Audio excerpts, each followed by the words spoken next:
What's going on, everybody? I'm your host, the Carolina Collector. Before I begin, I want to say thank you so much to each and every single one of you for helping to make this channel what it is becoming. We are oh so close to 1,200 subscribers, but I can't do that unless I get your help. So, if you like what you see and you enjoy the content, I'd appreciate it if you would subscribe. Smash that like button, comment in the comment section below, and hit the bell to receive notifications. Also, I have an eBay store called the Carolina Collector 001, where I'm selling loose sports cards, sometimes graded slabs, sometimes various other items. Go check it out. The link is in the description box of every video and short that I upload here on YouTube. It helps to support the channel greatly. I believe I have like around 420 something listings at the time I'm making this video, so there's a lot of stuff up there. Check it out. Thank you so much. And speaking of that, and I want to make sure I redact my customers' information here. I actually had 2 orders last night from some of those new listings. So thank you so much, everybody. I will be endeavoring to list some more stuff. Unfortunately, I think I have like another 10 slots that I can put more listings up over at my eBay store before I have to start paying $1, as if eBay doesn't rape us enough for fees and taxes and everything else. So I have to always throw that in there. But anyway, the sports card community is losing their collective minds because of this one-of-one patch, dual patch auto that I believe is a Kobe Bryant and Michael Jordan that sold for a really astronomical amount. And it goes to show where the hobby is at, unfortunately. And I say unfortunately because Striker Breaks in his own way kind of revealed the sad truth of this hobby. If you're not a big name, if you don't have notoriety as a player, that's going to translate into your card value.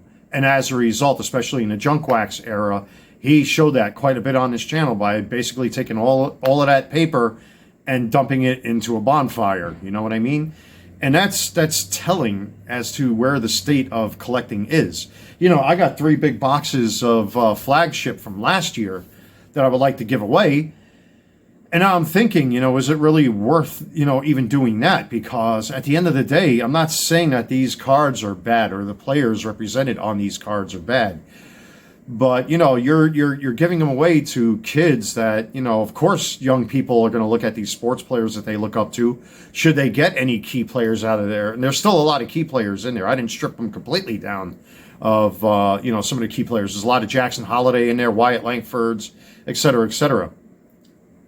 But it goes to show where the state of the hobby is when you see that sort of thing, like what Striker did. In his own way, he said, this is how the hobby is. A lot of it is just a waste of money. And for myself, I've only been back in a hobby. Next month will be about 15 months since I've been back into this hobby, and I'm even seeing things for what they are. I know a lot of people berate and put down Jeff Wilson and Teapot and his ilk. But, he's a symptom of this problem where Scotty B was very good at making this video very recently where he was talking about pack odds and stuff like that, where now you're paying more for less product. So if you're buying a hobby box or a jumbo box, you're getting less product in those packs and in those boxes, and now you're paying more for said product. So what's the point of buying it anymore? It is gambling because they keep throwing more inserts and more trash and more garbage into these boxes. I probably got about 20 or so Paul Skeens cup cards from 2025 flagship that simply aren't going to go anywhere. I'm going to end up giving them away to kids. Bear with me here, as I got a bit of a headache. If you can't tell, I'm kind of slurring a little bit. I just took Advil, so I'm like, ugh. I didn't sleep too good last night, so forgive me for that, folks. But anyway, yeah, I got all these Paul Skeens cup cards that aren't going anywhere. I just finally sold the Diamante version of that through my eBay store, and I only had the one, because I've got his Bowman Chrome Mojo Fractor out of 5 red, and I also have his flagship update yellow foil, which is a PSA 10, and both of those are PSA 10s, by the way. But, seeing how high the price of this card went for. And it is now the all-time most expensive card, in the sports card hobby that's ever been sold or purchased by somebody. You have to look at it from both sides. It says a lot. because the average Joe will never be able to afford these cards. I'm lucky I was able to rip wax like the way I did last year and for the short time that I did this year. But, when you add it all up, as time goes on, Topps and Fanatics and Bowman as well gets more and more sneaky with what they do. That they keep reducing the amount of product that goes into their packs and boxes, and us numbnuts end up paying more. Like today, Logo Fractor was released. I'm not going after that either. I didn't go after Topps Chrome this year. I didn't go after Bowman Chrome this year. After Series 1 Flagship, I brought it to an end because I don't want to go broke. I don't want to be homeless. I'm sorry. My rent comes first. That's what I got the eBay store for. Maybe next year, maybe sometime later this year. I mean, we're almost in September already. I might buy more wax. But now it's having a side effect with all this stuff.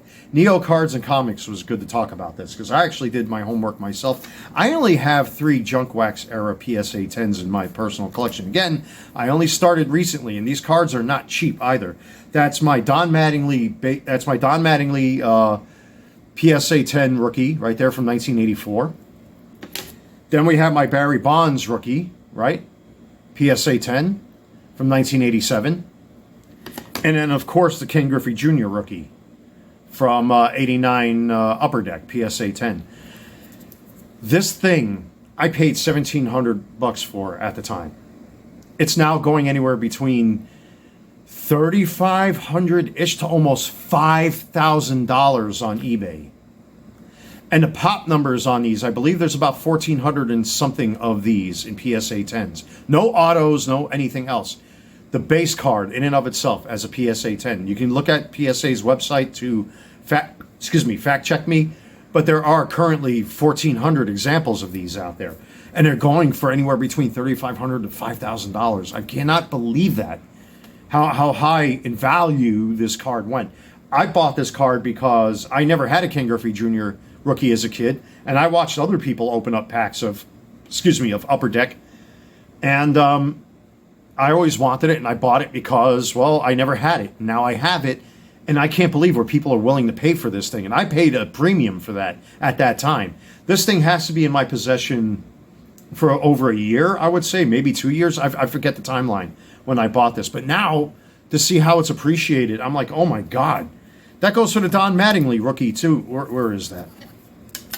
It's very difficult to find these without an autograph on them. Usually people just get the card autographed, and then, whoever it is that authenticates it, whether it's DNA or whoever it is, they won't grade the card, they'll grade the auto instead. But you don't see many examples of the Don Mattingly rookie on eBay, and I got lucky to get this. I think there's currently one up there now that's like, I think, and correct me if I'm wrong, $1,500 to $1,900 in a PSA 10. I'm like, geez. And then the Barry Bonds rookie, I paid $300 for this thing. This isn't even a Tiffany. These are starting to go up in value too. And it's because of all of this hype that goes on in the hobby. You look at the Paul Skeens patch auto 1 of 1 that everybody was chasing last year. And look what that sold for. Unfortunately, and it's something that,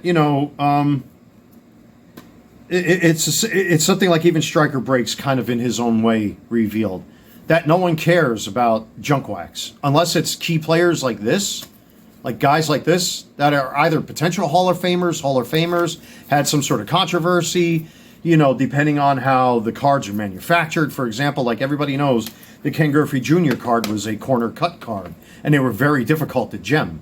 I mean, even though there's 1,400 examples of these, Ken Griffey Jr. was a beast in his time. Let's not deny it. And Upper Deck at that time were the premier card. Up until Topps Stadium Club came out and all that kind of stuff. But it's just amazing now, the state of the hobby, where you see like these patch autos. And I've got plenty of relics in my personal collection. I've sold off some relics, but I kept some relics as well. They might not be Michael Jordan or Kobe Bryant, but geez. These days it's all about the autographs, the relics, the parallels, or a combination of the three.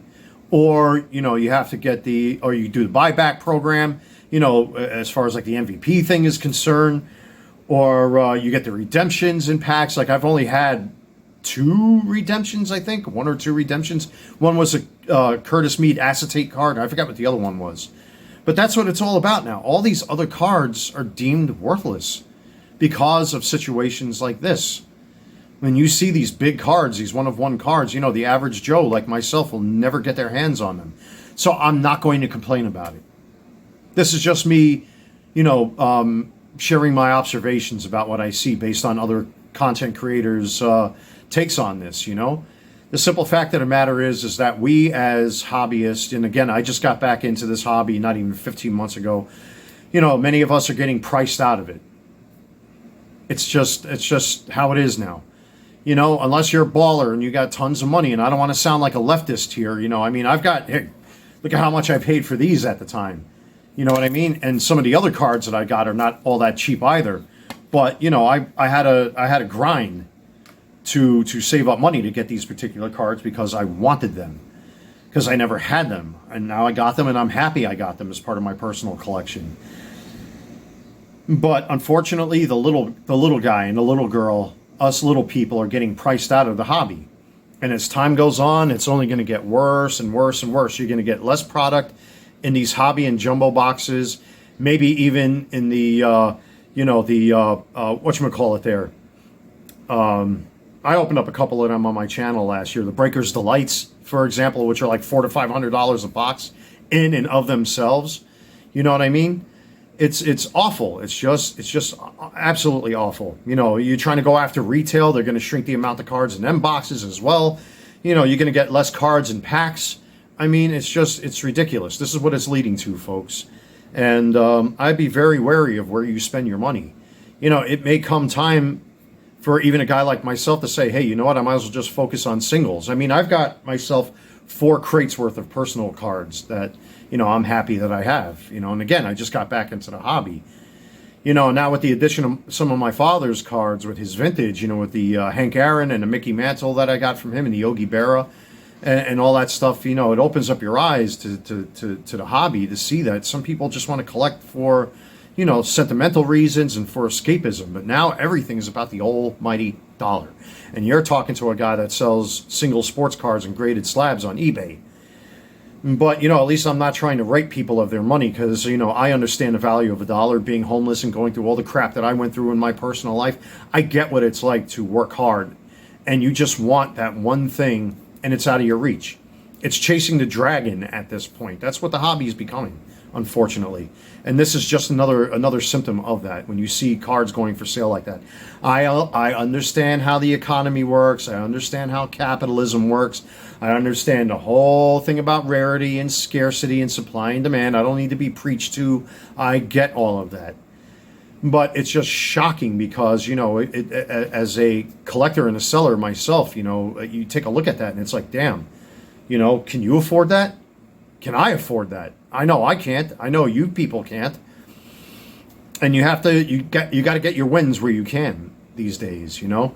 Again, these aren't parallel, refractor, relic, something or others. They're simple cards that to me have sentimental value. Yeah, they may have monetary value now as a symptom of what's going on in the hobby these days with the Paul Skeens one-of-one patch auto, and now with this Kobe Bryant, Michael Jordan dual patch auto one-of-one. I'm lucky I was able to afford at least these 3 junk wax era cards of well-renowned players in Major League Baseball. But for everybody else, I'm sure there are people that can't afford to buy this, especially for what it's going for now. $3,500 to $5,000. I can't believe that. I feel sorry for people that just want a cool card or want some cool cards and you can't get them. They are what they jokingly call unobtainium these days. The average Joe, the average Jane will never be able to get their hands on these cards. Unless you're a YouTube content creator that's raking in the dough, or you have, you know, a full-time job that pays you a whole uber butt full of money, or what have you, or wherever you get your income from, the average person cannot afford these cards. And most people can't even afford these boxes. And God knows how much product I ripped last year. In a lot of ways, I kind of regret that I did, because now that I see what everything's all about, I'm beginning to question my motives as to why I got back into this hobby in the first place. You know, I like talking about jerseys. I like talking about hats. I like talking about escapism, even though there are small sprinkles of personal commentary and personal issues throughout my videos.